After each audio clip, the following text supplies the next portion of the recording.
गुरु ज्ञान चैनल में सभी भक्तों का स्वागत है। भक्तों, क्या आप जानते हैं कि हम सब भगवान शिव की पूजा अर्चना सभी लोग करते हैं, परंतु कभी ना कभी हमारे सबके मन में यह विचार आता है कि भगवान शंकर के शरीर पर चंद्रमा और गले में सर्प निवास करते हैं। क्या कभी यह सोचा है कि भगवान के साथ रहने का क्या रहस्य है? तो आइए आज जानते हैं चंद्रमा और सर्प देवता का रहस्य।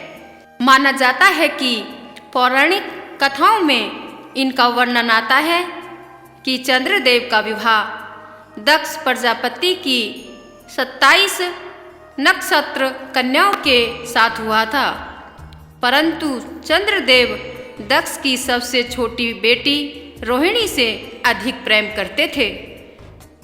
तभी बाकी और कन्याओं ने यह बात अपने पिता दक्ष से बताई, तो राजा दक्ष ने चंद्रमा को क्षय होने का श्राप दे दिया।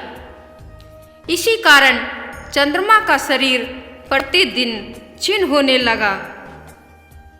तभी चंद्रदेव ने भगवान शिव की घोर तपस्या की और उनको प्रसन्न किया।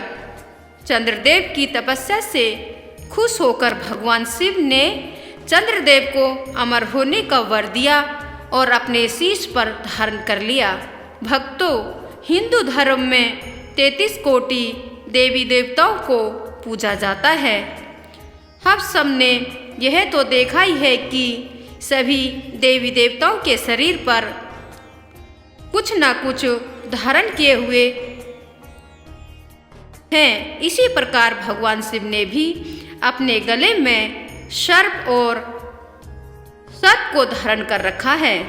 क्या कभी किसी ने यह सोचा है कि भगवान शिव के गले में सर्प विराजमान है?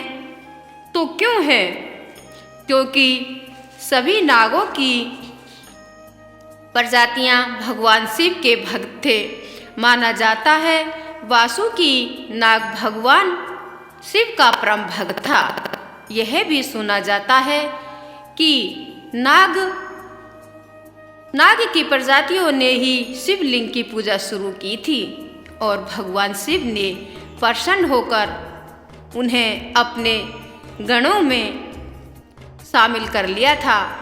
शास्त्रों में वासुकी नागराज को नागलोक का राजा माना जाता है। कहते हैं कि समुद्र मंथन के दौरान वासुकी नाग को ही रस्सी बनाकर मेरु पर्वत के चारों ओर लपेटकर मंथन किया गया था। और इसके साथ ही जब भगवान श्री कृष्ण को मथुरा से गोकुल ले जा रहे थे वासुदेव जी, तभी रास्ते में भारी वर्षा हो रही थी, नदी में उफान आ रहा था। तभी वासुकी नाग ने ही श्री कृष्ण भगवान की रक्षा की थी। कहा जाता है कि वासुकी नाग ने ही भगवान शिव की सेवा में ही नियुक्त होना स्वीकार किया था। तभी से नागों के राजा वासुकी को अपने गले में हार के रूप में स्वीकार कर लिया है। ये तो थी चंद्रदेव और सर्प देवता का रहस्य। बोलिए शंकर भगवान की जय। बोलिए हर हर महादेव।